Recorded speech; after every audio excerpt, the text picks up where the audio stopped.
Um, Another great question in relationship to they have no rights to the land, and we have to understand a couple different things.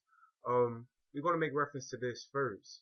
One of the first misconceptions and misnomers is that Native Americans and so-called Native Americans and so-called Africans are two distinct people.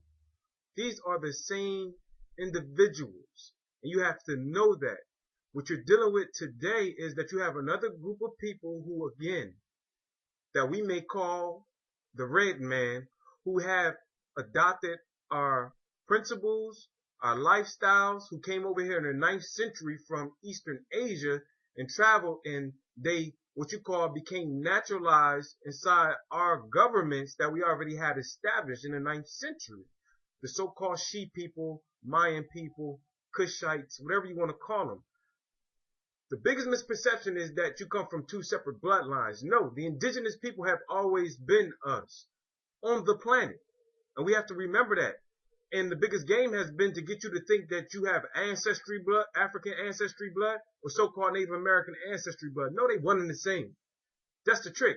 How do I know? All I gotta do is go to an Olmec kid, pull it up, or a stele, and show you an image of yourself that was here prior to the existence of Europeans and the existence before any other group of people. That's all over the planet, which is a known fact. So these are the same people. Now, what you do have going on, if you start studying the 1800s, you have people like William Penn and others who became what you call naturalized citizens into a government. And that government was the Moroccan Empire.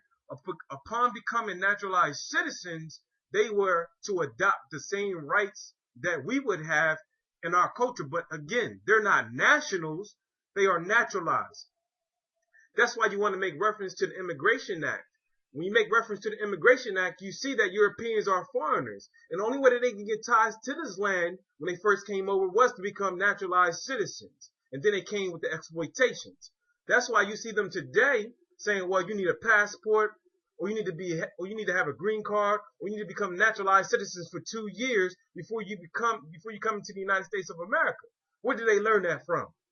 We was doing it. That's where they learned it from. So everything that you see, what you think is government, they learned that from us. And they learned it from the Moors.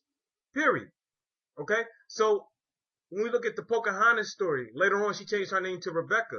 When she was the princess, so-called Algonquian, a princess. And what happened was she got married to the European. Once she got married to the European, he all of a sudden had a right and a stake to the land because she was the princess to the land. So this is one of their ways for them to make claims to the land and to the estate, which we call Amarat or Mexam, which is the original name of America.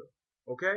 So when we're talking about this history of it, we need to understand naturalization and the Naturalization Act of 1870 and understand who that applies to. It don't apply to you.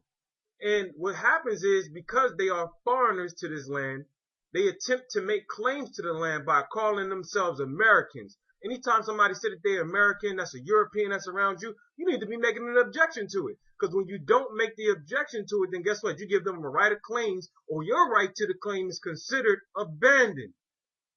Period.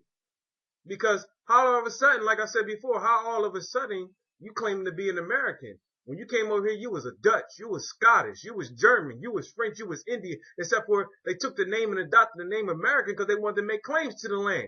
And then when you see them arguing over, you say, well, the British is arguing with the Americans. No, that's the same group of motherfuckers. That's like the son arguing with his father.